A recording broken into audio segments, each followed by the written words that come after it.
말없이 떠나보낸 그녀 1년 뒤 다시 돌아왔다. 구독과 좋아요는 큰 힘이 됩니다. 은재는 덜컹거리는 버스에서 내려 낯선 바다 냄새를 맡았습니다. 서울에서의 바쁜 삶을 뒤로하고 6개월 파견 근무로 내려온 이곳은 조용한 어촌 마을이었습니다. 캐리어를 끄는 소리만이 적막한 길가에 울려 퍼졌습니다. 모든 것이 낯설고 두렵기만 한 은재의 첫날이었습니다. 다음 날 아침 은재의 코끝을 간지럽히는 고소한 향기가 있었습니다. 향기를 따라 발걸음을 옮긴 곳에는 마을의 유일한 빵집이 있었습니다. 그곳에서 은재는 무뚝뚝한 표정으로 빵을 진열하고 있는 주인 동식을 처음 만났습니다. 그는 은재를 힐끗 보더니 다시 제 할 일에 집중했습니다. 외지 사람인가 보네. 동식이 툭 던진 한마디에 은재는 깜짝 놀랐습니다. 어떻게 알았느냐는 질문에 동식은 창밖을 가리키며 말했습니다. 여기 사람들은 걸을 때 바다를 보거든. 당신은 바닥만 보고 걷더라고. 동식의 눈빛은 무심해 보였지만 그 안에는 묘한 관찰력이 깃들어 있었습니다. 동식은 매일 아침 창밖의 푸른 바다를 바라보며 반죽을 했습니다.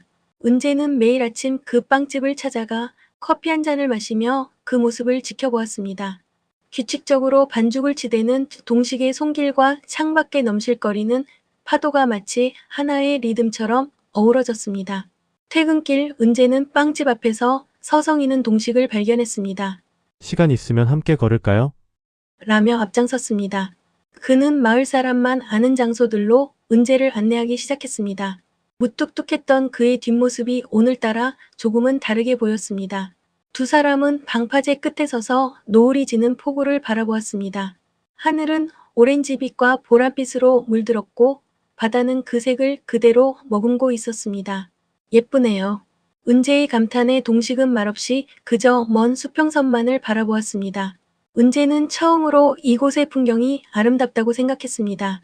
해가 지고 밤이 찾아오자 바다 위로 어선들의 불빛이 하나둘 켜졌습니다.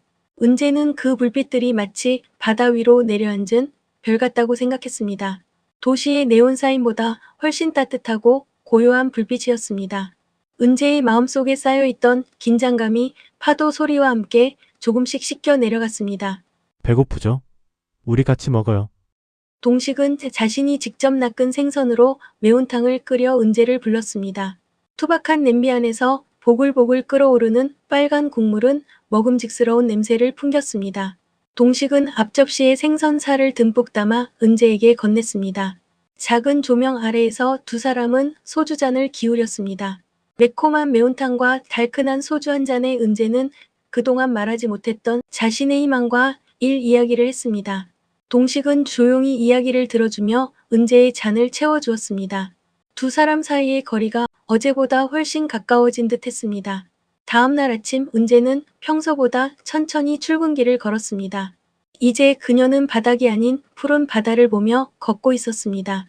이곳에서는 시간이 서울보다 조금 더 느리게 흐른다는 것을, 그리고 그 느림이 얼마나 편안한 것인지를 은재는 비로소 깨달았습니다. 빵 냄새와 파도 소리가 가득한 이 마을이 은재는 점점 좋아지기 시작했습니다. 어촌 마을에서의 시간이 모래시계의 모래처럼 빠져나갔습니다. 은재는 떨리는 목소리로 동식에게 작별을 고했습니다. 저 이제 서울로 돌아가게 됐어요. 발령 기간이 끝났거든요. 동식은 평소처럼 묵묵히 빵 반죽을 치대고 있었습니다. 은재는 그가 고개를 들어 자신을 쳐다봐 주길 바랐습니다. 동식의 손길이 잠시 멈췄습니다. 은재는 그 짧은 정적 속에서 그가 가지 말라고 말해주길, 혹은 조금만 더 있어 달라고 붙잡아주길 간절히 바랐습니다. 하지만 동식은 무심한 목소리로 짧게 대답했을 뿐입니다. 그래요? 그동안 여기서 고생 많았네요. 그 한마디가 은재의 마음을 파도처럼 핥히고 지나갔습니다. 짐을 싸는 방 안에는 바다 냄새가 가득했습니다. 은재는 캐리어에 옷을 채워 넣으며 자꾸만 창밖을 보았습니다. 멀리 보이는 빵집의 작은 불빛이 오늘따라 유난히 시려 보였습니다. 정말 아무 말도 안 해주는구나. 은재는 혼잣말을 삼키며 마지막 짐을 챙겼습니다. 떠나기 직전 은재는 마지막으로 빵집을 찾았습니다. 동식은 그동안 은재가 좋아하던 빵들을 골라 종이봉투에 담아 건넸습니다. 가는 길에 먹어요. 은재는 봉투를 건네받으며 그의 손끝이 스치길 기대했지만 동식은 서둘러 손을 거두었습니다. 은재는 빵집 문을 나서며 다시 한번 뒤를 돌아보았습니다. 동식이 주섬주섬 쫓아 나왔습니다. 버스 정류장에서 동식은 말없이 은재의 곁을 지켰습니다. 버스가 저 멀리서 먼지를 일으키며 다가왔습니다. 은재는 차마 발걸음이 떨어지지 않아 소매 끝만 만지작거렸습니다. 동식은 그저 바다를 바라보며 주머니에 손을 넣고 서 있을 뿐이었습니다. 버스가 도착하고 은재가 계단을 올랐습니다. 동식은 가볍게 손을 흔들었습니다. 그게 끝이었습니다.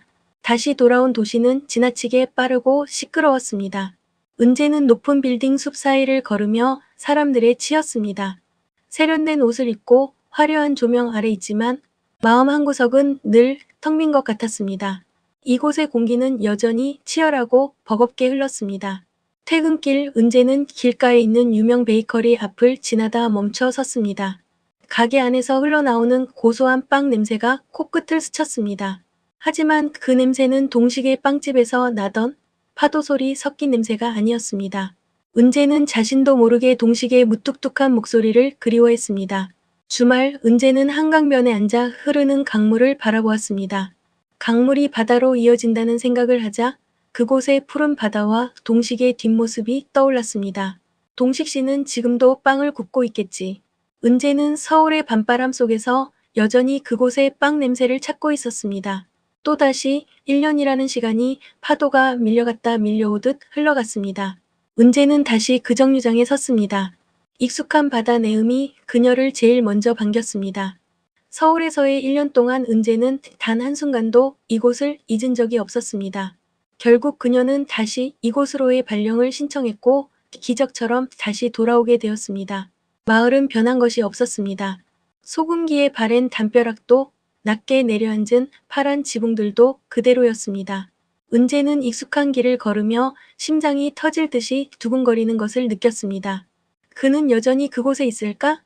은재는 혼잣말을 내뱉으며 발걸음을 서둘렀습니다. 마침내 언덕 끝에 그 작은 빵집이 보였습니다. 간판은 조금 더 빛바랬지만 문틈으로 새어나오는 고소한 버터향과 가꾸운 빵 냄새는 파도 소리만큼이나 여전했습니다. 은재는 문고리를 잡고 잠시 숨을 골랐습니다. 손끝이 가늘게 떨려왔습니다. 문을 열고 들어가자 은재가 기억하던 뒷모습이 보였습니다. 동식은 1년 전 그날처럼 묵묵히 빵 반죽을 치대고 있었습니다. 넓은 어깨 위로 쏟아지는 아침 햇살 속에 밀가루 먼지가 별가루처럼 흩날리고 있었습니다. 그는 아직 은재가 들어온 것을 눈치채지 못한 듯 했습니다. 저기요, 동식 씨. 은재가 떨리는 목소리로 그를 불렀습니다. 동식의 손이 멈췄습니다. 그는 아주 천천히 고개를 돌렸습니다. 은재의 얼굴을 확인한 동식의 눈이 크게 흔들렸습니다. 늘 무심해 보이던 그의 눈동자에 믿을 수 없다는 듯한 충격과 환희가 동시에 교차했습니다. 은재가 환하게 웃으며 눈물을 닦아냈습니다. 저 다시 발령 신청해서 돌아왔어요. 이제 서울 안 가요. 여기서 동식 씨 빵 계속 먹고 싶어서요. 동식은 반죽이 묻은 손을 허공에 둔 채 아무 말도 하지 못했습니다. 그의 목을 대가 크게 일렁였습니다. 동식은 고개를 떨구며 짧은 한숨을 내쉬었습니다. 1년 동안 단 하루도 후회하지 않은 날이 없었어요. 그의 낮은 목소리가 떨리고 있었습니다. 그날 당신을 그냥 보냈던 걸 뼈저리게 후회했어요. 다시는 못 볼 줄 알았는데 동식이 은재에게 한 걸음 다가왔습니다. 그의 눈빛은 그 어느 때보다 진실했습니다. 사실 붙잡고 싶었어요. 가지 말라고 내 옆에 있어 달라고 말하고 싶었는데 내가 당신 앞길을 막는 것 같아 참았어요. 비겁해서 미안해요, 은재 씨. 그동안 꽁꽁 숨겨왔던 그의 진심이 쏟아져 나왔습니다. 빵집의 작은 종소리가 바람에 흔들리며 맑은 소리를 냈습니다. 하지만 이번에 그 소리는 이별을 알리는 소리가 아니었습니다. 이제 절대 안 보낼 거예요. 동식의 약속 같은 속삭임이 은재의 귓가에 머물렀습니다. 어촌 마을의 작은 빵집에서 두 사람의 진짜 이야기를 이제 다시 시작하려고 합니다.